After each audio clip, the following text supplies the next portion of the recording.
Well, ladies and gentlemen, everyone's favorite movie has officially came and went of the summer, and that is James Gunn's Superman. In today's video, we are going to be A, reviewing the film, B, talking about the ending explained, and we are also going to be talking about what's to come for Superman in the future of the DCU as well. So, if you are into that, hit that sub button, leave a comment down below. That will automatically get you subscribed. That will get you all of our latest videos that we post every single day.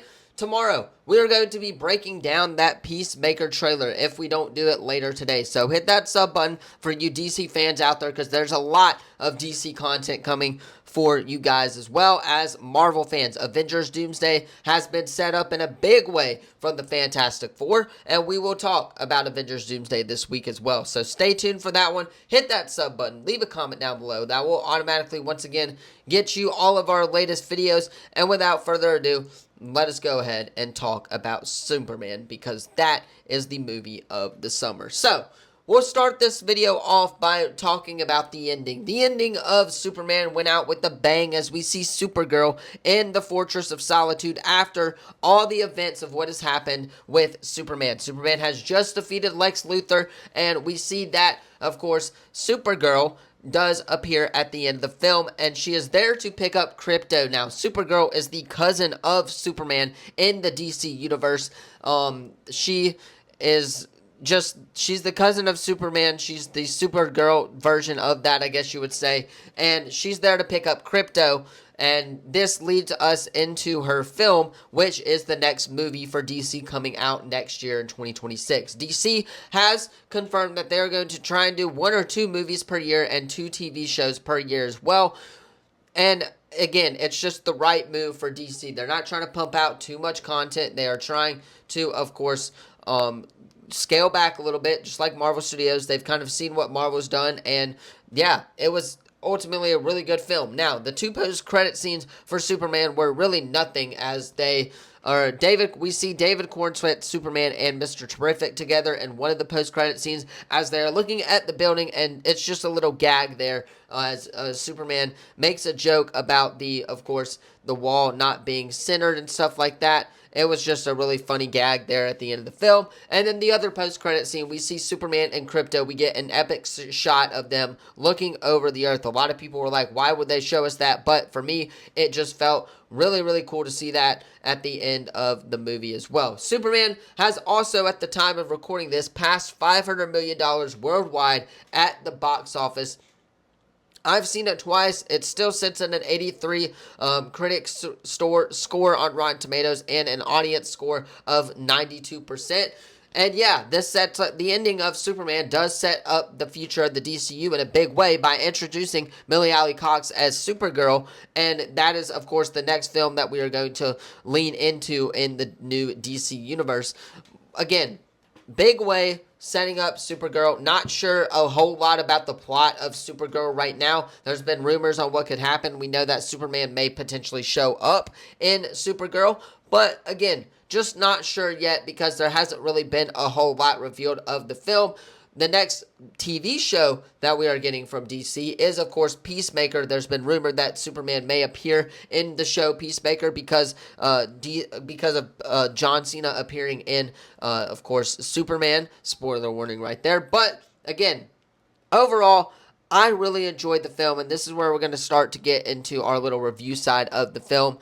The movie was great as a whole. I thought that Rachel Brosnahan killed it as Lois Lane in the film. I thought she was my standout of the movie. Nicholas Hoult, though, as Lex Luthor, is such a good villain, and I hope that they bring him back for more in the DCU. I hope that they set him up maybe as a prominent DCU character, and maybe if they even get to the point where they take on, of course, Zod or something like that, that Lex Luthor will be working for Zod or something in that next Superman film. James Gunn did confirm that there will be a Superman sequel, just not right now, and we may not be getting that for a long while here, but again, he did say that there's a possibility of a Superman sequel, and if that's the possibility, then I would love to see Zod come back and, of course, us learn more about his Kryptonian side. We got to learn a little bit about his Kryptonian side in this film, which I thought they didn't reveal much of it, But what they did reveal was very, very important. Obviously, the message that was sent to him at the end, or through his parents, and obviously that whole aspect of it really showed how Superman is human just like the rest of us. And just like what he said at the end of the film towards Lex Luthor, that is the best part of him, being human. And that is the side of Superman that I really wanted to see come out of this movie, because we have yet to see it. We've seen in other iterations of Superman that, of course, Superman is this just all-powerful God like we saw in Man of Steel, where we kind of didn't really get to see the human aspect of Henry Cavill's version of Superman. That we saw the, hey, Superman kicks butt side of that as well, with General Zod and stuff like that in that movie. So it was really cool to me to see and feel just the human aspect of Superman in this film. Once again, Nicholas Hoult absolutely killed it as the main villain in the film. And I thought that they did a really good job in that role. Now, Mr. Terrific, one of my absolute favorite characters in Superman. I am super excited that they have greenlit a Mr. Terrific movie as well. I think that he deserves it. I think that we can learn a lot of his backstory as well. And again, I'm just very, very glad that they are giving Mr. Terrific a movie here in the new DCU. It may not be for for 3 or 4 years from now, but I'm just really, really glad that they are giving him a movie or a show in the new DCU, because he was just ultimately one of my favorite characters, and I would wear that jacket for sure. That jacket from the Superman movie was absolutely terrific, and I cannot wait for what's to come with Mr. Terrific. Now, we know what's to come with Guy Gardner. He was a really good part of this film. He was kind of the funny part of this film. We know what's to come because he is going to be appearing in one of the next DCU shows, Lanterns, on HBO Max. So we know that him and Hal Jordan are going to go off and talk and just beat up some bad guys and stuff in that show, which should be a really fun vibe as well.